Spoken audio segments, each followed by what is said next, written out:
merci d'être à ce séminaire que nous allons ouvrir pour traiter de laïcité. Le comité laïcité donc, de la région, présidé par Michel Miaille, a estimé qu'il fallait que nous organisions ce séminaire pour faire mieux vivre la laïcité dans nos activités sportives et culturelles, puisque pour la Ligue de l'enseignement, il est important de parler de laïcité, mais il est encore plus important de la faire vivre au quotidien à travers les différentes activités. Nous allons bénéficier des apports de 3 intervenants pour partir de leurs travaux, mais ensuite il appartiendra au groupe d'interpeller, de demander des précisions, voire d'apporter d'autres informations ou d'autres convictions. Donc nous aurons la présence de Jacques Limousin, qui est inspecteur pédagogique régional, spécialiste d'histoire, Michel Miaille, professeur à l'université, et c'est sûrement un des grands spécialistes juridiques de la laïcité. Et puis nous avons le plaisir d'accueillir Philippe Portier, qui est école pratique et d'autres études. Il est titulaire de la chaire Histoire et Sociologie de la laïcité. Donc dans un premier temps, on va leur laisser 10 minutes à chacun pour dire comment, de leur approche, de leur histoire professionnelle, ils considèrent la laïcité. Et nous allons le faire dans l'ordre de Jacques, Michel et Philippe. Et puis après, nous attaquerons le débat. Donc je passe tout de suite la parole à Jacques Limousin. Cette histoire commence au XIe siècle, les années 1000.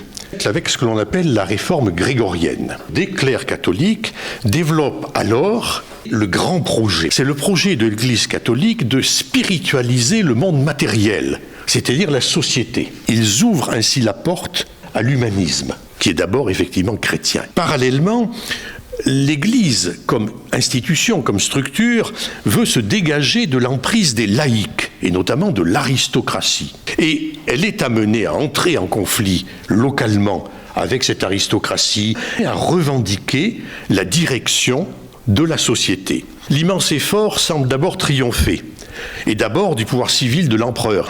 Et il culmine, après la défaite des empereurs germaniques, par l'énoncé de cette revendication dans la bulle Unam Sanctam de Boniface VIII, qui dit en gros, le chef c'est moi. Si cet effort de spiritualisation réussit en partie, la prise de contrôle spirituel, moral, presque matériel de la société, la revendication de suprématie qui lui est liée échoue.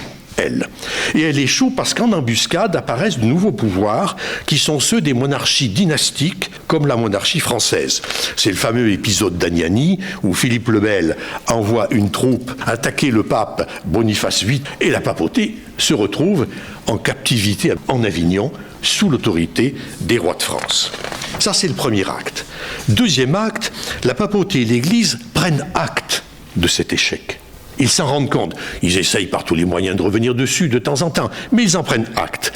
Et ils passent une série d'accords, dont certains sont appelés concordats, avec les monarchies. Ce processus correspond à ce que l'on pourrait appeler le grand marché. Après le grand projet, le grand marché. Parce que c'est une sorte de deal. Les monarques, et notamment le monarque français, accordent à l'Église le monopole des consciences, des privilèges fiscaux et juridiques, la protection des clercs, et en échange, ils reçoivent la légitimation divine de leur pouvoir, selon un mot qui est beaucoup plus tardif mais qui est déjà vrai, le trône est adossé à l'autel. C'est-à-dire qu'en fait, les deux lient leur sort. Ce qui est l'élément, on n'est donc pas du tout, même s'il y a effectivement un pouvoir d'origine civile et un pouvoir d'origine religieuse, on n'est pas du tout dans une logique évidemment de laïcité. Le troisième acte, c'est que cet effort de spiritualisation du monde matériel et de prise en charge de la société rencontre des résistances dans la société elle-même, dans les intellectuels, mais même au-delà. Dont par exemple l'épisode cathare dans le sud, qui est un vrai christianisme, contrairement à ce qu'on a raconté. Le catharisme est une forme d'hérésie. Les hérésies sont ces formes de résistance. L'une de ces résistances la plus connue, c'est la Réforme. Et la seconde, c'est celle des Lumières, qui apparaîtront un peu plus tard au XVIIIe siècle. Ces résistances assimilent les deux pouvoirs l'un à l'autre. Ils assimilent la monarchie qui se veut comme de plus en plus comme absolue, à l'Église, il les assimile, j'allais dire, comme adversaires. Et la philosophie des Lumières s'attaque donc aux deux piliers du système. Et au XVIIIe siècle, elle convainc de plus en plus de membres éduqués de la société, convainc, y compris dans l'aristocratie, que finalement, elle a raison sur le fond. Il y a en quelque sorte là comme une révolution culturelle qui se produit avant la Révolution française, qui, contrairement à une lecture marxiste, ne se produit pas, ou du moins pas seulement, pour des raisons qui sont matérielles, mais qui sont aussi culturelles. Et donc, cette révolution se fait jour dans la manière dont ce grand marché est perçu, j'allais dire, par la partie pensante, intellectuelle, cultivée de la société. Quatrième acte, en France, la Révolution française, adossée aux Lumières, renverse ce système. Elle ouvre sur les premiers éléments de laïcisation, et notamment celle de l'état civil. Essentiel, hein, parce que ça va contre le projet de spiritualisation. Au lieu de penser l'homme au travers du baptême, mariage sacré, funérailles, on le pense désormais naissance, mariage civil, mort. Et donc ça retire à l'Église ce monopole des consciences et ça change le paradigme de la manière dont on passe l'homme dans la société. Or, les circonstances vont jouer un rôle important dans cette affaire-là. Les circonstances, c'est la crise financière qui a été à l'origine effectivement de la Révolution, qui amène à confisquer les biens du clergé pour pouvoir rembourser les prêteurs de la bourgeoisie, et donc qui oblige la Révolution à trouver une nouvelle organisation puisque l'Église n'a plus les moyens de salarier ses propres clercs. Donc la Révolution crée la constitution civile du clergé. Là qu'il y a une erreur, l'exigence d'un serment de fidélité. Ce qui met la plupart des clercs dans un conflit de loyauté entre leur autorité spirituelle, et notamment le pape, qui est vent debout contre la constitution civile du clergé, et puis la République, alors même qu'il y avait pas mal de clercs qui étaient acquis aux Lumières. Et donc, compte tenu de ces circonstances, la majeure partie de l'Église, à la fois par tradition et par cette circonstance, passe à la réaction, à la contre-révolution. Et elle y passe directement et durablement. Et elle y passe durablement parce qu'elle sort traumatisée de la Révolution française. Tout au long du XIXe siècle, les milieux progressistes, d'une manière assez large, et surtout les milieux républicains, se convainquent que l'Église est le principal obstacle à l'évolution vers la République et la démocratie. Et lorsque la Troisième République s'installe, vous le savez, les troubles qui sont nés de la guerre de 1870 amènent d'abord une majorité à l'Assemblée qui est conservatrice, catholique et monarchique. Cette assemblée rate son coup de restauration de la monarchie, elle perd les élections en 1878-1879, les républicains arrivent au pouvoir, mais ils ont senti, si je puis dire, le vent du boulet. Et à ce moment-là, l'un d'eux dit, maintenant que nous avons fait la République, il faut faire des républicains.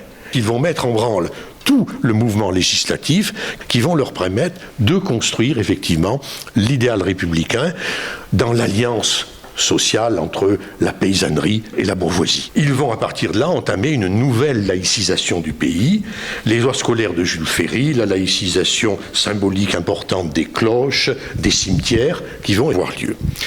On ne sait pas si cela aurait pu passer comme cela.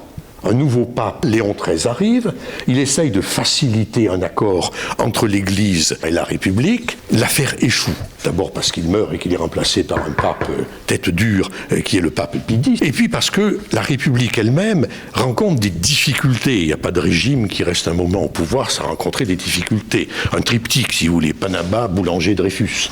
Et qu'elle se sent donc profondément menacée. C'est la raison pour laquelle les républicains se convainquent de passer à la séparation. De cette histoire, il ressort que le premier pilier de la laïcité, historiquement, relève d'une volonté de protéger l'État républicain contre le cléricalisme. Et dans ces conditions, il eût été possible que la laïcité mise en place soit une laïcité de combat contre l'Église, voire de combat contre les religions, ce qui était le projet des républicains, comme par exemple Émile Combes. Mais les plus subtils de ces républicains, et notamment Aristide Briand, étaient eux convaincus de deux choses. Premièrement, qu'une laïcité de combat contre les religions serait en contradiction avec l'idéal même de la République. Et deuxièmement, que ce projet était susceptible de diviser gravement la nation, alors qu'on a l'Allemagne encore en face de l'autre côté de la ligne bleue des Vosges. Et donc même d'affaiblir le régime lui-même. Ils ont donc choisi délibérément une laïcité libérale, explicitement fondée sur la liberté de conscience, et si ce projet, cette partie du projet était second historiquement, il devient juridiquement premier dans la loi de 1905. Comme le rejet de la proposition du député Allard, qui, dans son article 1er, ne parlait pas de la liberté de conscience, parce qu'au fond, lui ne la souhaitait pas. C'est un militant qui, effectivement, veut aller contre les religions pour une sorte d'athéisme d'État. Briand et ses partisans réussissent à convaincre la majorité de la Chambre, y compris des députés libres penseurs comme Clémenceau, qui se convainquent de l'opportunité politique de ne pas diviser effectivement le pays, et la loi de 1905 devient ce qu'elle est. De cette histoire, il me semble résulter qu'il y a dans la laïcité française deux piliers. L'un historique, vise à protéger l'État du cléricalisme, c'est-à-dire de l'influence déterminante du clergé sur les institutions. L'autre, philosophique, politique et d'opportunité, fonde la laïcité sur la défense scrupuleuse de la liberté de conscience. Vous comprenez tout de suite qu'on peut trouver des situations historiques où ces deux piliers entrent quelque peu en contradiction. Tout ceci a bien fonctionné, surtout qu'après un accord ait été trouvé avec le Saint-Siège dans les années 1923-24. De brûlante, la question laïque est devenue tiède. Elle était tout juste ranimée par les questions scolaires. Je peux témoigner que j'en ai à peu près jamais entendu parler au lycée. Et absolument jamais, pas une seule fois, à l'université en 5 ans d'études. Alors évidemment, c'était l'époque marxiste, on vous parlait d'autre chose. On parlait de la révolte un peu partout des peuples, on traduisait tout événement historique dans ce cadre-là. Mais ça ne les intéressait pas, parce que ce n'était pas un problème dans le débat public. Or, elle est revenue en force dans le débat public et politique à propos de deux facteurs. L'irruption d'une nouvelle religion, l'islam, avec ses propres revendications et sa visibilité, et deuxièmement, sa capture par l'extrême droite, contre justement cette irruption. L'opinion publique, vous le savez, a été traumatisée par les événements spectaculaires, notamment du terrorisme, en même temps qu'elle avait perdu sa culture sur la laïcité telle qu'elle est dans la loi de 1905. Cette analyse me permet d'essayer d'interpréter les actuelles divisions du camp laïque, et spécialement à gauche, de la manière suivante. Les uns ont une réalité libérale de leur pensée sur la laïcité. Ceux-là sont fondamentalement inquiets de ce qui serait une inflexion de la laïcité, si elle passait du statut de principe d'organisation, de méthode, au statut de théorie idéologique ou au statut de valeur. Ceux-là sont des défenseurs résolus de la liberté, et notamment de la liberté de conscience, et ils s'inquiètent de l'inflation législative qui peut être suspecte de réduire cette liberté, la loi du 24 août 2021 étant l'un des éléments de cette inquiétude. Une autre gauche estime que les valeurs de la République et la République elle-même sont menacées par l'activisme, notamment des milieux islamistes. Au fond, cette gauche-là reprend le flambeau de la défense de l'État républicain contre le cléricalisme, même si ce n'est pas le même cléricalisme. Et ça devient pour eux une priorité. Donc, entre ces deux gauches, le débat porte sur deux choses. D'une part, sur la réalité ou l'importance de la menace que l'islamisme fait peser pour l'État, que certains, c'est les territoires perdus de la République, montent en épingle. Et deuxièmement, sur la priorité, que faut-il faire ?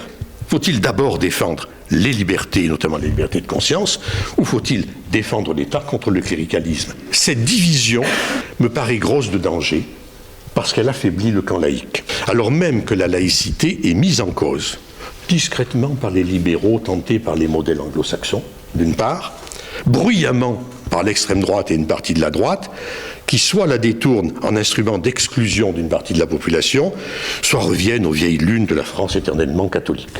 Et donc, je pense que, pour conclure, il y a une aggravation de ces tensions par l'intratu même du débat public, où l'on s'accuse réciproquement soit d'être des traîtres à la laïcité, soit d'être des mous proches de l'islamisme.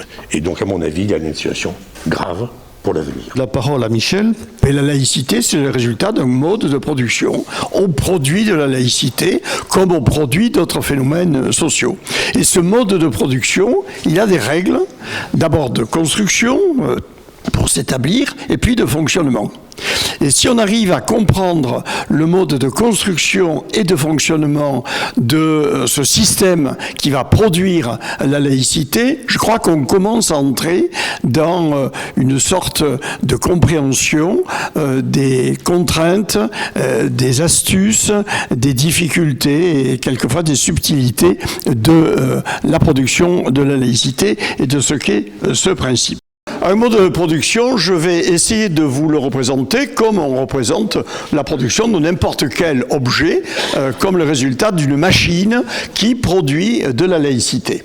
Je représenterai d'abord ce qui est notre société. Donc ici, c'est notre société, pour le moment indifférenciée, qui est chapeautée en quelque sorte par un système juridique et politique que je représente ici par ce chapeau. Ce système juridique et politique, il n'est pas complètement isolé puisqu'il appartient à un système qui est un peu plus large, qui est le système européen.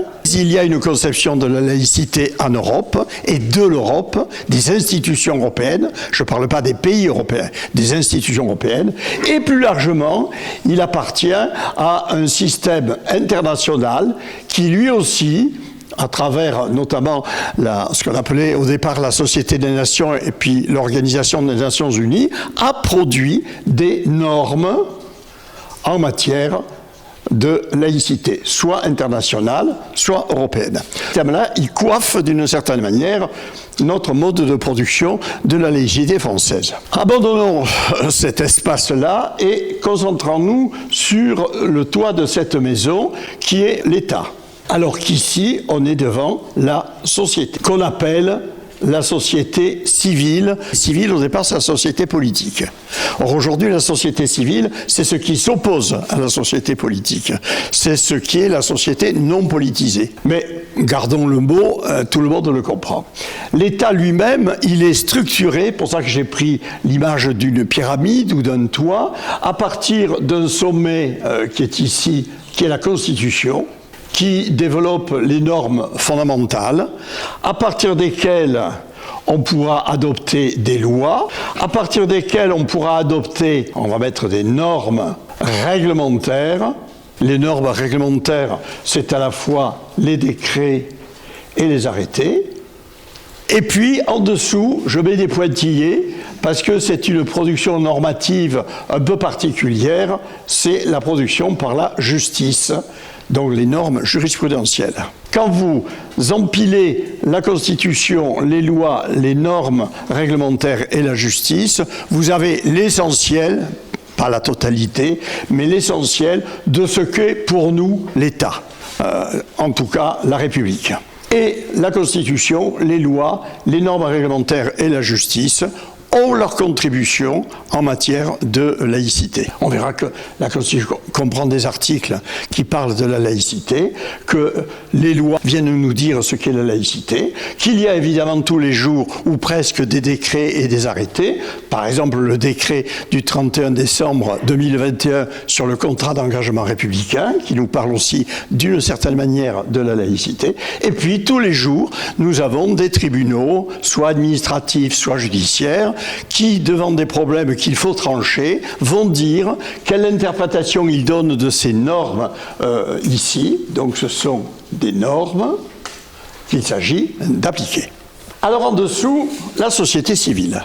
La particularité de la société civile française, c'est qu'elle est constituée sur la base d'une représentation imaginaire en deux parties qui apparaissent presque, je mets exprès un double trait, étanche, avec d'un côté ce qui relève du droit public et de l'autre côté ce qui relève du droit privé.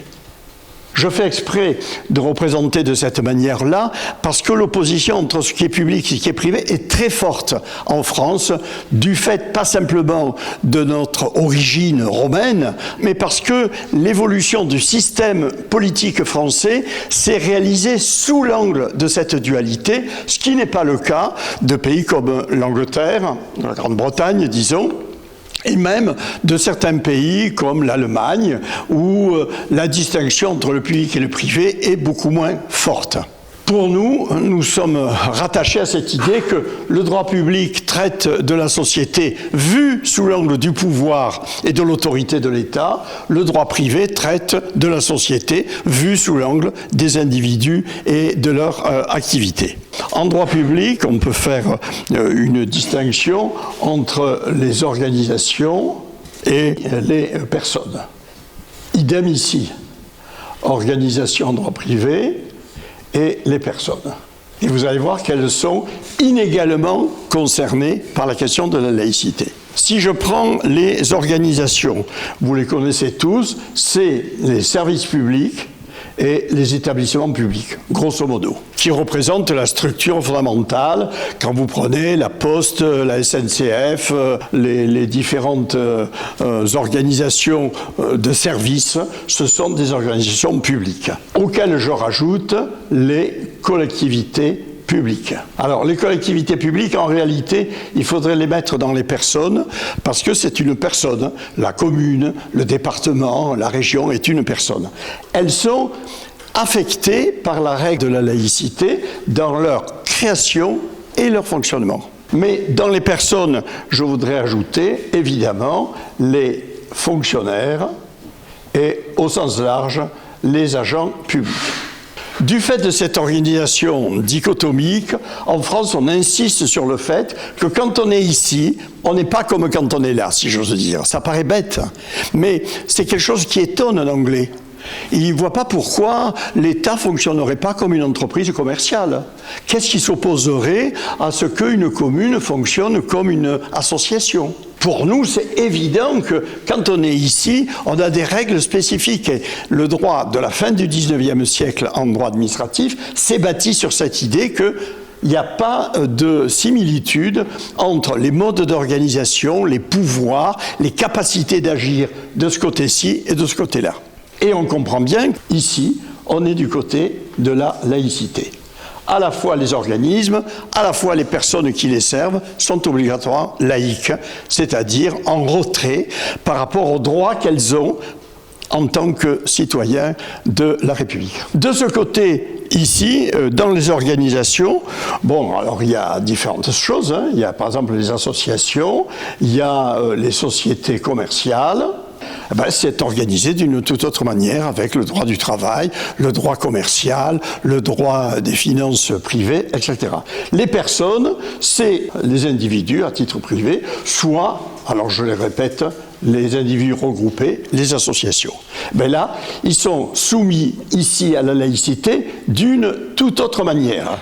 C'est-à-dire qu'ici, la laïcité est une obligation, ici, la laïcité est une liberté. Et on voit bien que quand on passe de l'un à l'autre, c'est pas la même chose. Un fonctionnaire, il n'a pas le choix. Dans ses fonctions, il est obligé d'être laïque.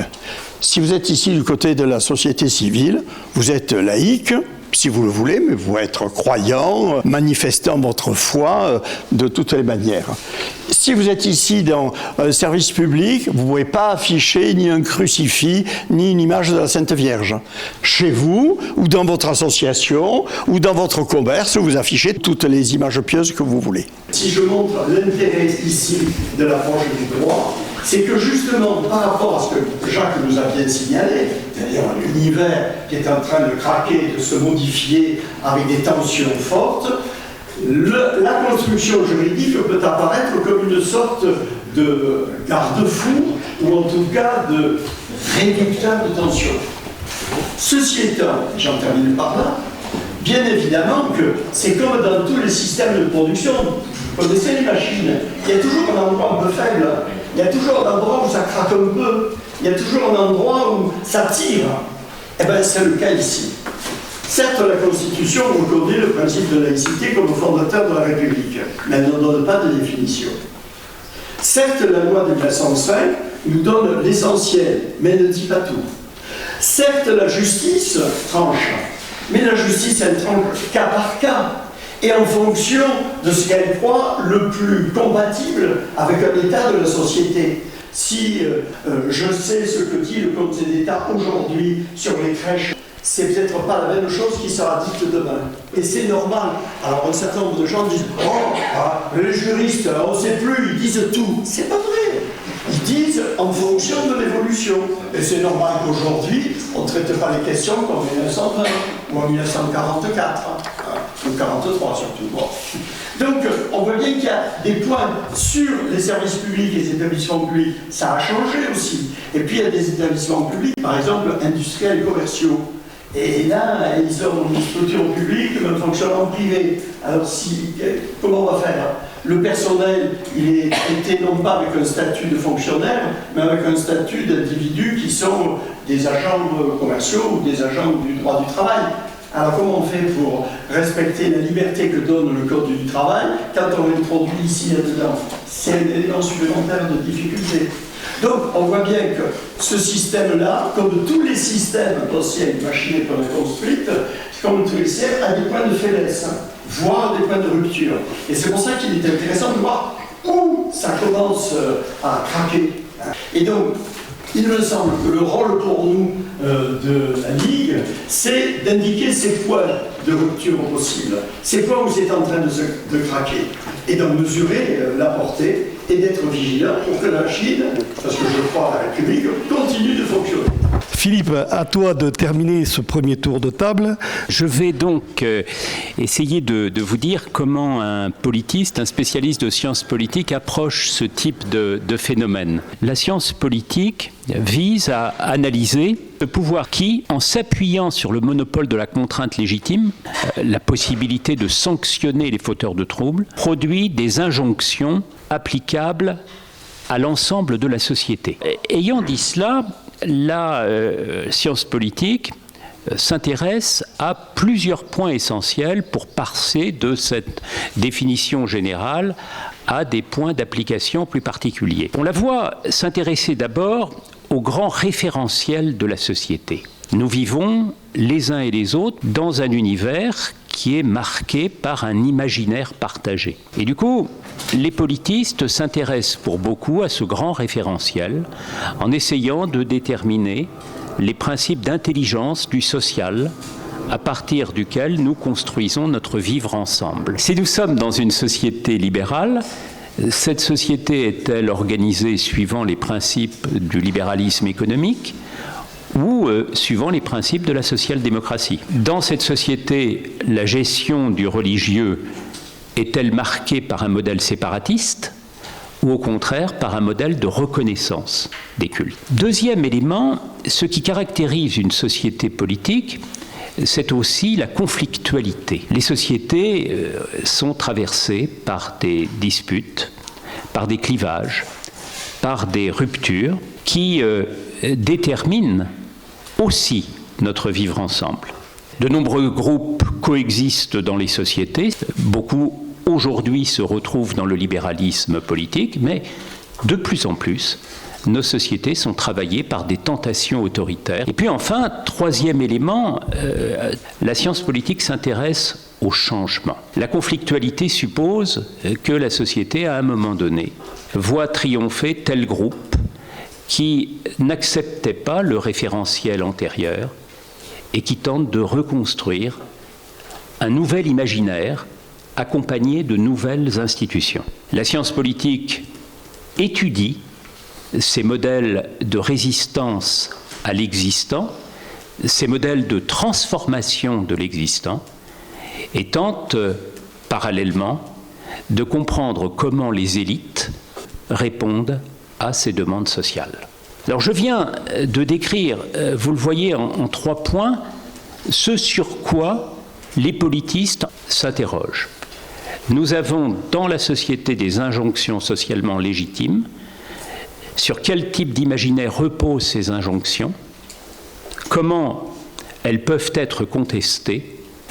Comment elles peuvent être appelées à évoluer à travers le temps? Si je reprends ces 3 points, j'ai, me semble-t-il, une méthode me permettant, en tant que politiste, de comprendre et d'analyser les modèles de laïcité. Je dirais d'abord qu'il faut partir, quand on étudie la laïcité, d'une définition très générale qui s'applique au fond à l'ensemble des sociétés qui acceptent la sécularisation des institutions. Une définition très générale que pourrait accepter un Américain, dans laquelle se retrouverait un Belge, un Italien et un Français, repose sur 2 éléments. La laïcité, c'est d'une part un régime qui nous permet à nous tous de vivre indépendamment d'un dogme imposé sur le fondement des choix de notre seule conscience. Il n'y a pas dans la société de conception universelle, partagée, imposée du bien, nous tous qui sommes ici réunis pouvons choisir, dans une société laïque, indépendamment d'une vérité de toujours, l'imaginaire partiel auquel nous allons adosser notre propre existence. Certains parmi nous seront croyants, d'autres ne le seront pas. Certains seront agnostiques, d'autres iront plus loin et manifesteront un athéisme militant. La laïcité, c'est d'abord la reconnaissance de ce pluralisme indexé à la reconnaissance de la liberté de conscience. Et pour que cette liberté de conscience advienne, il faut que l'État, qui était hier encore adossé à la vérité religieuse, accepte désormais sa propre neutralité, c'est-à-dire une prise de distance vis-à-vis de toute conception de la vérité, vis-à-vis de toute conception du bien qui voudrait s'imposer à nous tous. Nous sommes d'abord des consciences souveraines que l'État préserve dans l'effectuation même de sa propre mission. Je viens de définir ici un concept très général de la laïcité, mais le politiste ne s'en tient pas à cet imaginaire général d'organisation de nos sociétés. Il tente également de comprendre les sociétés à partir de leur clôture propre dans l'espace national qui les définit. Et de ce point de vue, nous pouvons, lorsque nous étudions la laïcité, retrouver les trois éléments que je disais tout à l'heure. Le politiste s'intéresse d'abord à un imaginaire global. Et en effet, lorsqu'il tente de saisir la laïcité dans cet espace particulier qu'est la France, il s'aperçoit que cette laïcité naît après une proto-laïcité, après des tentatives encore imparfaites de modernisation de l'espace politique, après le concordat napoléonien. Cette laïcité émerge autour des lois de 1905-1908. Et c'est en France une laïcité marquée par un imaginaire et des institutions tout à fait particulières qui s'imposent, une laïcité qui est porteuse d'une conception libérale du rapport de l'État à la religion. Sans doute faut-il se séparer de la religion, sans doute l'Église doit-elle être privatisée, sans doute doit-elle être remise en cause dans le statut public qu'on lui accordait antérieurement, mais cette Église ne doit pas être martyrisée. Les cultes, parce qu'il en va de la liberté de conscience, doivent pouvoir affirmer leur propre liberté d'organisation. C'est un point qu'on trouve dans la société française, c'est un point qu'on ne trouverait pas de la même manière dans l'Espagne des années 1930 ou dans le Portugal d'après 1917. Voilà des éléments sur lesquels vont s'appesantir les travaux des politistes. Ils ne s'en tiennent pas à l'analyse de cet imaginaire global.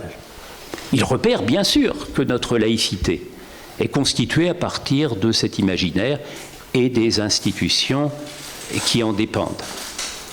Mais ils estiment aussi que cet imaginaire, parce que nous sommes dans une société du mouvement et de la pluralité, que cet imaginaire-là est l'objet de conflits à l'intérieur même de la nation. Ces conflits, on les voit très vite émerger. Ils sont au cœur de la Troisième République. Et l'on voit bien que le camp républicain ne s'oppose pas simplement au camp catholique, mais qu'à l'intérieur du camp républicain, dans les années 1880-1908, il y a des fractures, et qui, si on les laissait aller jusqu'au bout de leur détermination, déboucheraient sur des modèles profondément antinomiques de la notion de laïcité. Certains veulent reprendre la fameuse déchristianisation des années 1792-1794 et estiment qu'avec un chien enragé, on parle là de l'Église catholique, on ne discute pas, on l'abat.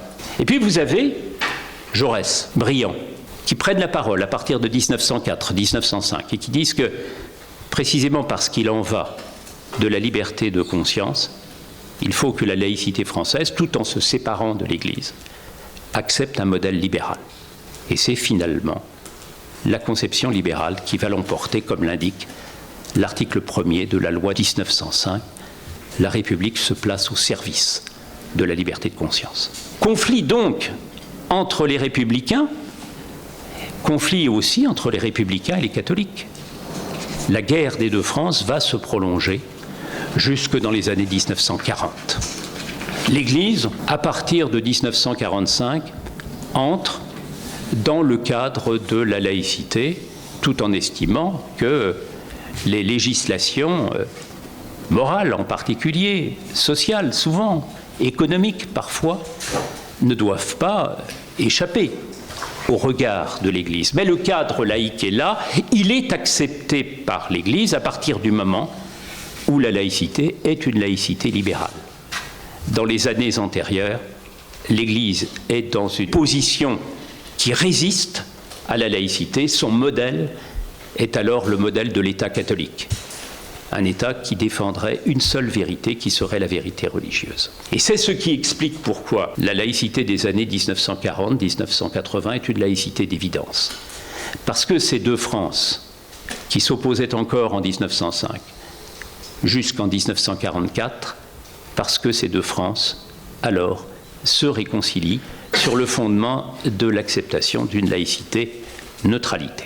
Ce qui vaut pour 1905 vaut aussi pour la période qui nous caractérise aujourd'hui. Cette laïcité d'évidence que j'évoquais à l'instant, cette laïcité des années 1945-1990, cette laïcité redevient l'objet d'une dispute collective, l'objet d'une délibération conflictuelle qui nous permet de saisir des groupes, des individualités, des partis politiques qui tentent de reprendre le référentiel de 1905 pour l'infléchir suivant leurs propres propositions de sens. Puis il y a un troisième point, qui est la question si importante du changement. Il y a bien sûr, Michel l'évoquait tout à l'heure, les normes juridiques, mais il ajoutait aussitôt que le droit mérite d'être approché à partir d'une interprétation vivante qui dépend pour beaucoup des mutations de la morphologie sociale. Les choses ont été dites par le rapporteur qui a eu à traiter la question des hijabeuses. Le rapporteur du Conseil d'État est intervenu en disant ces femmes qui portent, lorsqu'elles jouent au football, le foulard, ne doivent pas être analysées simplement à partir de la règle de droit. La règle de droit qui leur est applicable doit aussi être analysée à partir des mutations de la société dans laquelle nous sommes les uns et les autres embarqués. Une fois donc que ces normes ont été prises, après des négociations, après réception des demandes du social, comment sont-elles appliquées ? Michel évoquait tout à l'heure cette construction du droit public français en lien avec la construction de l'État recteur français, modèle très marqué par l'épure napoléonienne. Et en même temps, et vous le savez, vous qui travaillez dans la société civile, que d'accommodements, que de réceptions diverses en fonction des lieux où l'on se situe. Je suis en train de mener une enquête sur la laïcité dans les milieux municipaux. Même norme, que d'application locale. Tout simplement parce que le droit, ça n'est pas simplement un signifié, c'est aussi le droit, un mode d'application de la norme et qui laisse beaucoup à la liberté que les acteurs peuvent déployer. Voilà autant d'éléments sur lesquels je ne dis pas grand-chose au fond. J'ai voulu là décrire une méthode qui nous permet de comprendre que la science politique est au fond un carrefour de disciplines qui essaye avec modestie d'agréger tout à la fois des éléments de droit, des éléments d'histoire, des éléments de sociologie pour concevoir la laïcité comme un fait social total qui implique bien sûr de la norme mais qui implique aussi la liberté des acteurs. Après ces trois interventions qui vont permettre, je crois, d'engager le débat, un mot d'abord par rapport à la loi 1905. Il y a un nom qui n'a pas été évoqué, c'est celui qui était à l'époque président de la Ligue de l'enseignement et de la libre pensée, c'est Ferdinand Buisson, qui était très très proche d'Émile Combes. Il l'avait soutenu dans sa lutte contre les congrégations, il avait été même le rapporteur de la loi qui interdisait aux congrégations l'enseignement, mais qui, début 1905, prend conscience que les réponses du berger à la bergère d'Émile Combes par rapport à des comportements inacceptables inacceptable des congrégations, conduisait la République davantage dans le mur qu'elle n'apportait des solutions à la laïcité. Et Ferdinand Buisson a soutenu, en tant que président de la commission parlementaire, Briand dans cette évolution. Ça me paraît peu important de rappeler ça juste avant d'engager le débat. La construction de la laïcité s'est toujours faite contre un ennemi intérieur. Qu'il s'agisse de l'Église, qu'il s'agisse de la papauté. Bref, la construction de la laïcité a été une réponse à ce qu'on considérait comme un pouvoir excessif ou inadmissible. Est-ce qu'on peut tenir le même discours aujourd'hui? Quel est cet ennemi qu'il faudrait combattre grâce à la laïcité si l'on ne veut pas épouser les thèses de l'extrême droite qui nous dit mais l'ennemi, on va vous dire qui c'est, ce sont les Arabes immigrés. Pas les questions d'abord. La règle de droit doit tenir compte de la société dans laquelle nous sommes. Mais comment on définit la société dans laquelle nous sommes, dans laquelle nous vivons, pour définir les règles de droit qui s'adaptent, et comment surtout on met en place une situation, une démarche, un outil qui nous permette d'évoluer avec ces règles de droit qui elles-mêmes évoluent à une vitesse exponentielle. C'était par rapport à la question à l'application de la laïcité, la non-application de la laïcité dans les colonies. Et cette question aussi, bien sûr, de l'Algérie, où ne s'est pas appliquée la laïcité dans les 3 ou 4 départements qui constituent l'Algérie. Et son impact aussi sur les questions aussi contemporaines. Enfin, l'islam en France, qui n'est pas nouveau. La mosquée construite en hommage aux soldats musulmans tombés pour la France. J'aurais voulu poser plus une question au niveau du droit. Et notamment sur le parallèle que vous faites entre un État laïque et un État neutre. En gros, pour moi, de ce que je croyais, être laïque, c'est être républicain et respecter les lois de la République. Comment on analyse l'état d'une société soit par rapport à une majorité silencieuse ou par rapport à des minorités actives et sonores? Alors, est-ce que les juges vont interpréter la loi en fonction de cette majorité qu'ils estiment, ou est-ce qu'ils vont interpréter en fonction du contexte local, des revendications locales et des pressions qu'il peut y avoir au niveau local? Après, juste, on appelait la loi de 1905 loi de séparation des églises de l'État, alors qu'en fait, ce n'est que l'article 2, et que normalement, dans une loi, on devrait donner le nom de la loi à l'article 1, la loi de liberté de conscience. Il me semble qu'aujourd'hui, le contexte politique ayant changé, il faudrait mettre l'accent justement sur l'article 1, que la laïcité, c'est d'abord la loi de 1905, une loi de liberté de conscience, et que l'article 2 n'est que le moyen de la réalisation de l'article 1. Aujourd'hui, comment peut-on interpréter une loi, une règle de façon apaisée dans une société telle qu'elle est aujourd'hui, telle qu'elle est décrite avec ses archipélisations? Jacques parlait de 2 piliers de la loi de 1905, protéger l'état du cléricalisme et la liberté de conscience. Comment ça se traduit en fait dans l'application des lois depuis 1905? Quels sont les choix qui ont été faits par rapport à ces deux piliers? Puisque Jacques disait qu'il fallait à un moment donné peut-être donner une priorité. Et quelle priorité on donnait entre ces deux choses? Est-ce qu'on a des exemples aussi? Alors peut-être la loi 2021, la loi 2004, mais avant, est-ce qu'on a des exemples de choix qui ont été faits peut-être par des jurisprudences, des choses comme ça, qui vont dans un sens plutôt que dans l'autre?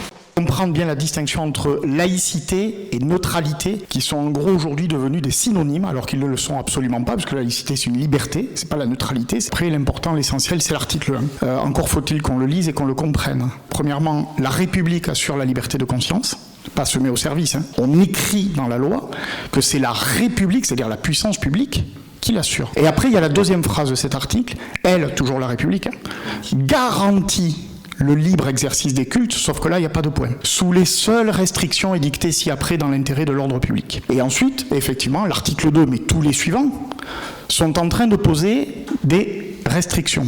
C'est là qu'on ne comprend pas bien aujourd'hui 1905. 1905, c'est la séparation des églises vis-à-vis de l'État. En clair, 1905, c'est de dire, moi l'État, je vous fixe le cadre, tant que vous, les cultes, vous restez dans ce cadre-là.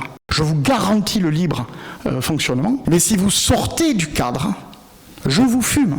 Et en fait, est-ce qu'on ne pourrait pas se mettre d'accord, pour une expression facile de la laïcité, pour dire, en fait, dans notre conception, en France, d'autres pays font autrement. Très bien, mais chez nous, Nous assurons les règles particulières. Tout le monde a la possibilité d'avoir toutes les règles particulières qu'il souhaite et de les exprimer tant qu'elles ne prétendent pas passer au-dessus, au-delà de la règle commune. C'est-à-dire que si la règle commune ne dit rien, vous faites ce que vous voulez, mais si la règle commune pose un cadre, à ce moment-là, à aucun moment, vous ne pouvez dire « mes règles particulières sont supérieures à la règle commune et passent au-dessus ».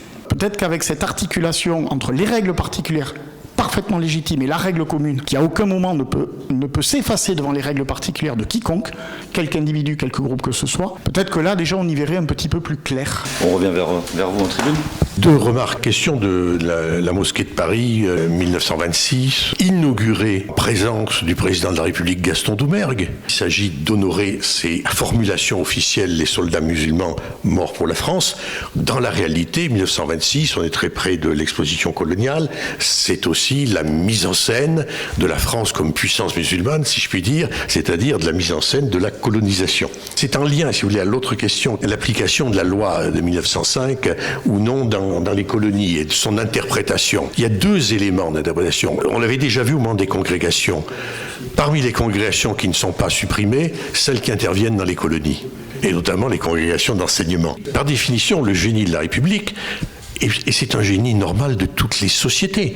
Il n'y a pas de société qui dure si elle ne s'accommode pas avec le réel. C'est ça la vie. Les principes, c'est une chose, ensuite on les décline. Et on les décline en fonction du réel. Mais il y a une deuxième raison, c'est qu'on ne peut pas dire que la conquête de l'Algérie ait été très facile. Il y a eu des résistances, notamment adossées à la religion. Songez qu'Abdelkader est un soufi, et que la République ne se voyait pas recommencer la guerre en appliquant effectivement la laïcité à un monde musulman. Vous savez, la relation coloniale, elle a un principe, toujours et partout. C'est que soit vous tuez tout le monde, et vous les remplacez par des colons, soit vous passez un compromis inégal avec les populations dominées. Ce compromis inégal, c'est celui que la colonisation arabo-musulmane passe dans tout le Moyen-Orient avec le statut du dhimmi. Et finalement, qu'est-ce que l'indigénat, sinon une forme républicaine du statut de dhimmi, de protégé. Inégalité, mais un certain nombre de choses qui sont cédées aux dominés pour économiser la violence nécessaire du contrôle d'une population. C'est toujours comme ça. Il y a tous ces éléments-là qui expliquent pourquoi on n'a pas eu extension. Alors aujourd'hui, je pense qu'il y a aussi quelques compromis. Il est très étonnant, par exemple, que des éléments de la loi ne soient pas appliqués en Guyane, département français, et le soient en Martinique. Bon, mais on a en métropole l'Alsace-Lorraine. Sur la Guyane, devenue un département, il suffisait d'indiquer que toutes les lois de la République s'appliquaient à ce nouveau département. Le ministre de l'Intérieur de l'époque, c'était Jules Moch, ministre socialiste, et ses filles. Quand on lui pose la question de savoir qu'est-ce qu'il va faire avec ça, il dit puisqu'ils sont devenus un département, ils n'ont qu'à assumer, et c'est à eux à payer les curés. Pas si longtemps que ça, l'archevêque de Guyane avait dit je propose qu'on fasse cadeau au département. Ça m'amène à poser la question aux juristes comment la loi de 1905 a été appliquée. Alors c'est en fait un cas particulier d'un problème très général qui est celui de l'application de la loi. La loi elle est toujours formulée en termes très généraux et le problème c'est de passer du général au particulier. Or l'application du général au particulier se fait par une cascade de textes intermédiaires en général qui sont les décrets, les arrêtés et quelquefois même des circulaires. Et puis, les interprétations qu'en donnent les juges. La mise en œuvre, l'interprétation, elle est canalisée. Elle n'est pas liée au bon vouloir d'un fonctionnaire ou à l'humeur d'un groupe plus ou moins mal déterminé. Il y a en plus des règles d'interprétation. On ne peut pas interpréter comme l'on veut. Par exemple, les particularités ne peuvent pas valoir contre les généralités. Ça date du droit romain. Et donc, ça veut dire qu'on ne peut pas faire, contrairement à ce que croient beaucoup de gens, n'importe quoi avec les textes. Le problème, c'est de trouver la logique qui permet d'avoir une interprétation conforme à ce qu'on appelle la volonté du législateur. Je vais vous donner un exemple. Qu'est-ce qu'on fait avec les crèches qui fleurissent dans un certain nombre de communes entre le 20 décembre et le 15 janvier? C'est clair que l'article 28 de la loi de 1905 dit « plus de signes religieux édifiés sur l'espace public ». Ça suppose qu'on sache ce qu'est l'espace public, ça c'est pas difficile. mais qu'on sache ce qu'est un signe religieux. Et le rapporteur du Conseil d'État, sur l'une des dernières affaires, a dit oui, mais il y a signe et signe. Le rapporteur dit il y a un signe qui est la stricte mise en œuvre d'une représentation religieuse. Alors ça, ce signe, il est religieux en soi, et donc il est condamné par l'article 28. On ne peut pas mettre une Sainte Vierge, une statue de l'archange Saint-Michel. Enfin, vous avez vu les affaires qui ont défrayé la chronique. Maintenant, il y a des signes qui sont par certains côtés plus commerciaux que religieux. Est-ce que les anges qui sonnent à la trompette, le Père Noël, les feuilles de houx, c'est des signes religieux? Le sapin de Noël, est-ce que c'est religieux? Je vous signale que l'Église catholique était vent debout contre le sapin de Noël parce que c'était une pratique protestante des pays scandinaves. Bon, et interdisait les sapins de Noël dans les églises. Depuis, elle a bien changé. Donc, est-ce que le sapin de Noël est en soi un signe religieux? On va dire pas forcément. Donc, si vous voulez, vous pouvez contester évidemment cette interprétation qui sépare ce qui est à l'évidence religieux, qui est un message religieux, et ce qui peut être de caractère festif. Mais vous comprenez que la limite est difficile à tracer quelquefois. Donc, on voit bien qu'ici, il y a des règles d'interprétation qui obéissent à une logique. C'est pas la liberté poétique des juges. On croit, ça c'est la vision un peu simpliste de la magistrature, ils font ce qu'ils veulent. Ça date de l'Ancien Régime. Hein. Méfiez-vous, il vaut mieux un mauvais arrangement qu'un bon procès. Donc c'est une vieille question. Hein. Les juges, ils font pas ce qu'ils veulent. D'abord, ils sont liés à des règles d'interprétation qu'on apprend à la faculté, et surtout, ils sont contrôlés. Le juge de base est contrôlé par la Cour d'appel, qui est contrôlé par la Cour de cassation, qui maintenant est contrôlée par la Cour européenne des droits de l'homme. Et donc, ils peuvent pas faire ce qu'ils veulent. Ils sont liés à des modes d'interprétation relativement serrés, qui sont supposés, alors là on peut en discuter, mais qui sont supposés garantir la républicanité de notre système judiciaire. Il y a aussi la capacité qu'a le Conseil d'État à juger de la hiérarchie des normes. Philippe, ce qui est tout à fait intéressant, c'est que c'est le premier point, je crois, de la législation française. Il y a une acceptation très claire de ce point de vue-là d'un pluralisme juridique. C'est-à-dire que la Guyane, Mayotte, l'Alsace-Moselle, la Nouvelle-Calédonie, Wallis et Futuna relèvent de régimes qui sont exorbitants du droit commun. Il y a donc ce que j'ai appelé souvent une laïcité des périphéries. Alors cette laïcité des périphéries, elle est très défendue dans ses formes extérieures par la jurisprudence. Et on l'a vu en particulier par des arrêts du Conseil d'État qui ont validé 2 reprises le statut de la Guyane, suivi d'ailleurs par une décision du Conseil constitutionnel de 2017 qui est allée dans le même sens. La Guyane finance, en dépit de la volonté de l'archevêque, payer lui-même ses 50 prêtres, a validé le statut de Guyane en estimant que tout cela était inscrit dans le droit et que cela n'allait pas à l'encontre du principe de laïcité. La laïcité, c'est donc un cadre universaliste, mais c'est aussi un cadre qui admet un certain pluralisme juridique. Alors, si on s'en tenait là, on pourrait dire que ce pluralisme juridique est inscrit dans une histoire longue et que depuis le XIXe siècle restent encore des confettis de la nation, des confettis de l'Empire, qui échappent finalement à un principe général d'application. En fait, on s'aperçoit que depuis une vingtaine d'années, toute une série de textes sont venus réduire le caractère exorbitant de ces territoires ou de ces collectivités d'outre-mer. On le voit dans les révisions constitutionnelles qui ont eu lieu depuis les années 1990 et dans des textes législatifs qui visent à réduire la marge d'autonomie des territoires d'outre-mer, comme si, suivant un principe qui existe aujourd'hui dans le droit français, on essayait de ramener le pluralisme à son plus petit dénominateur commun avec ce qui existe dans la France métropolitaine. Là où existait, c'est un peu paradoxal, un pluralisme très clairement affirmé, ne demeure aujourd'hui qu'un pluralisme formel qui se trouve évidé de sa substance périphérique. Et l'on voit en particulier pour ce qui concerne Mayotte que les règles relatives aux droits des personnes, concernant l'héritage, concernant la gestion des cas particuliers par les cadis, concernant la polygamie, concernant la hiérarchie de l'autorité à l'intérieur du couple, et en particulier la question de l'autorité parentale, tout cela s'est trouvé par une série de normes depuis la fin des années 90 et surtout depuis les années 2000, réduit à la portion congrue. Comme si, au fond, notre société avait du mal aujourd'hui à accepter non seulement le pluralisme juridique, mais l'un d'entre nous en parlait tout à l'heure, cette archipélisation des conditions qui marque au fond, notre époque d'individualisation. Nous sommes confrontés aujourd'hui à une société, Tocqueville au XIXe siècle l'annonçait déjà, marquée par l'égalisation des conditions. C'est-à-dire, disait Tocqueville, l'individualisation croissante de nos modes de pensée et d'agir. Nous voulons des consciences autonomes. Par le fait même, nous entendons échapper à la rigueur des institutions qui, jusqu'aux années 60-70, nous régissaient encore. Il y a parmi nous, j'en suis, des gens qui ont connu l'école publique fin des années 50, début des années 1960. C'était une école qui intégrait très fortement à partir de l'adhésion à une morale républicaine uniformément partagée.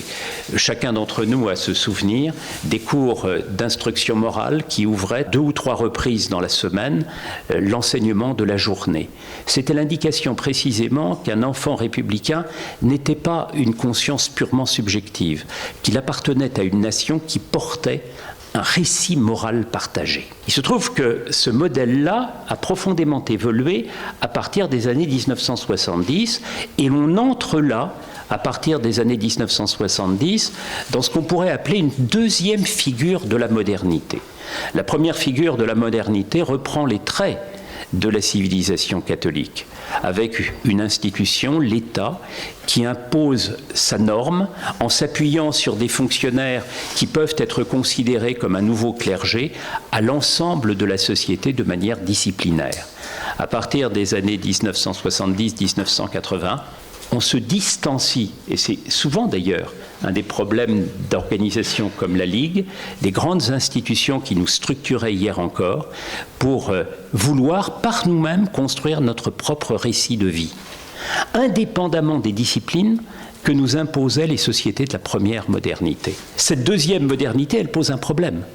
Comment vivre égaux et à ce point différents dans une société qui ne trouve plus son principe de cohésion dans des institutions englobantes. C'est ici que les travaux d'un Olivier Roy peuvent être tout à fait utiles quand il évoque le problème de l'aplatissement de nos sociétés.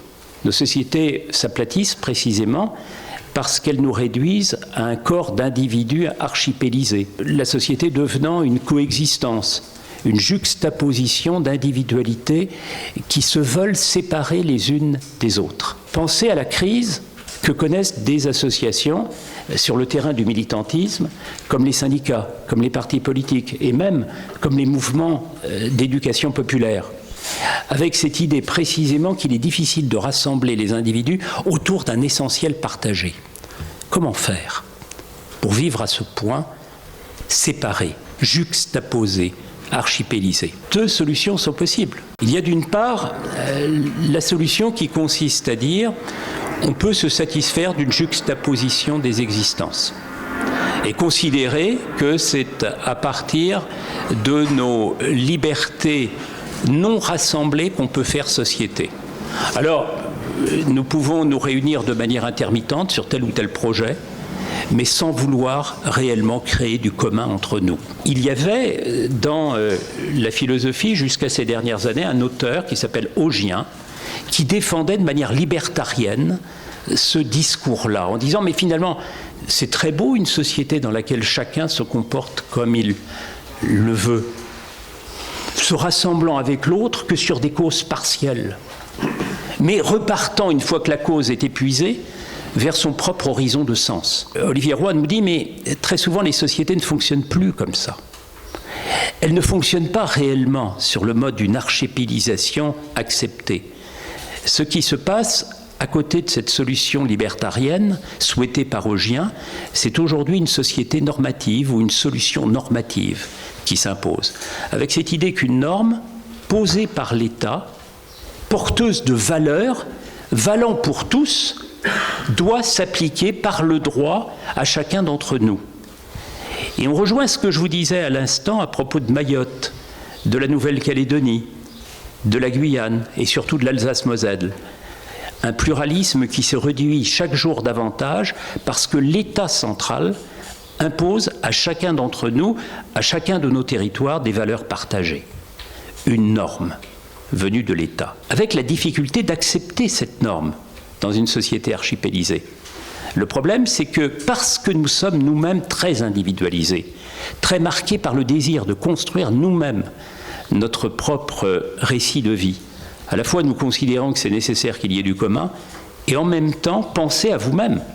Nous le refusons au nom de notre propre liberté d'autonomie. C'est la grande difficulté précisément de la deuxième modernité.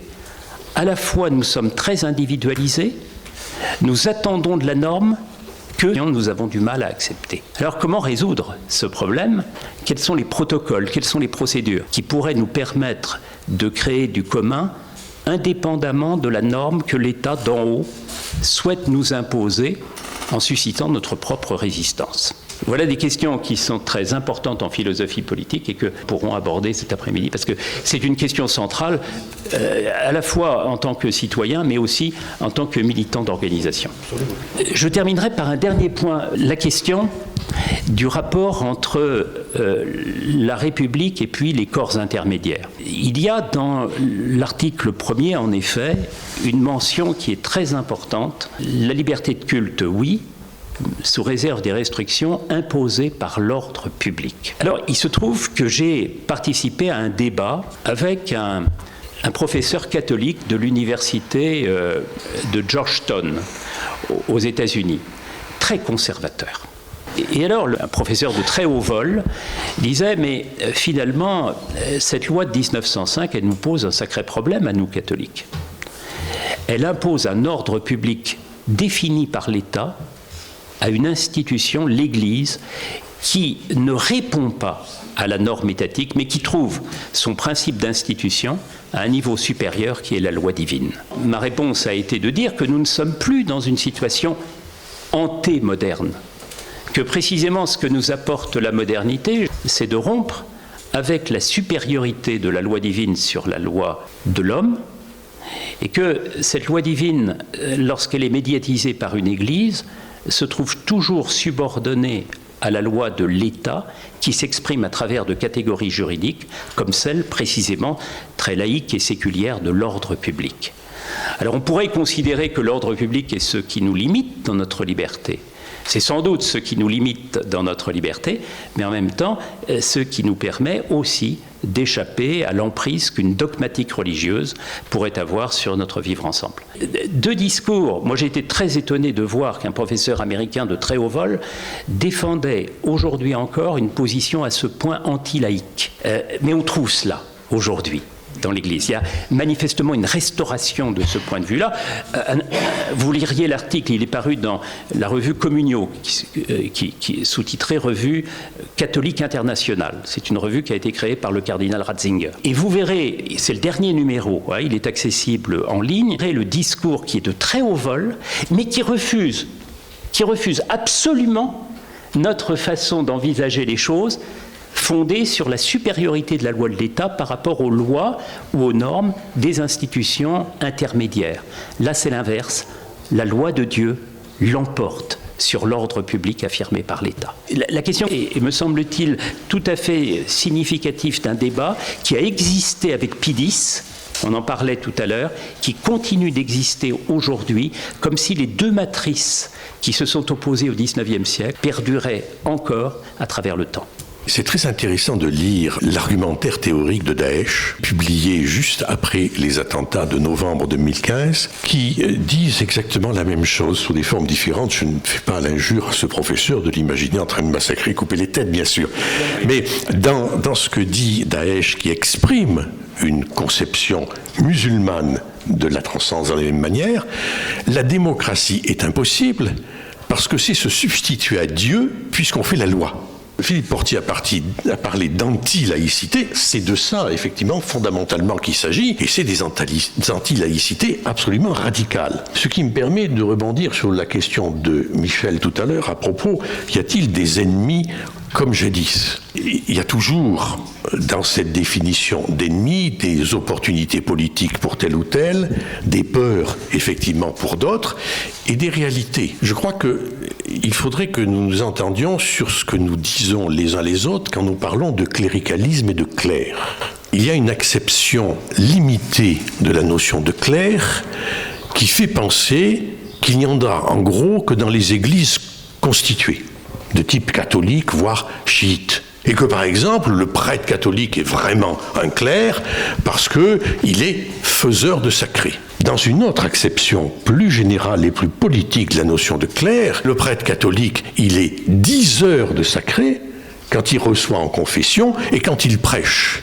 Et si nous définissons le clerc comme diseur de sacré, diseur de la transcendance, le professeur catholique de Georgetown en est un, au moment où il parle, adossé à sa transcendance, et il y en a dans toutes les religions. C'est là où se pose le problème de ces clercs, sont-ils là pour le bien, il y en a certains, ou sont-ils là pour le mal au sens de la démocratie et de la République, pour prendre le contrôle des consciences. Et le cléricalisme, qu'est-ce que d'autre que le pouvoir des clercs sur les institutions et au travers d'elles, effectivement, sur les consciences. Il y a toujours des ennemis, il n'y a pas que d'innocents croyants qui veulent qu'on les laisse libres et profiter du pluralisme juridique.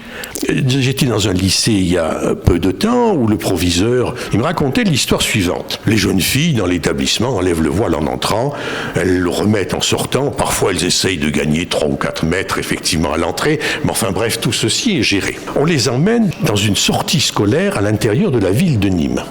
Comme elles sont sous statut scolaire, elles ne portent pas le voile dans le bus. Soudain, les professeurs ébahis les voient se précipiter sous les sièges. Et puis elles leur demandent, une fois qu'elles se relèvent, « Ah, on a vu des garçons de la cité ». Alors évidemment, elles revendiquent la liberté de porter ce voile, elles n'en sont pas moins soumises à une pression sociale, et soumises peut-être aussi à des petits clercs qui leur parlent au nom d'une transcendance, tout fiero, garçon tout fiero, qui disent « moi je sais, effectivement tu dois faire ça ». Comment la République assure-t-elle et garantit-elle la liberté de conscience de ces jeunes filles? C'est pas si simple. Et on est là dans la contradiction des priorités. Parce que s'il est bien vrai que la priorité juridique telle qu'elle est définie dans la loi 1905, c'est la liberté de conscience. La décision de faire de telle ou telle chose une priorité, soit la lutte contre le cléricalisme, soit la liberté de conscience, elle est politique. On va en rester là pour ce matin. Donc on peut aller déjeuner tout de suite de façon à pouvoir reprendre à 14h.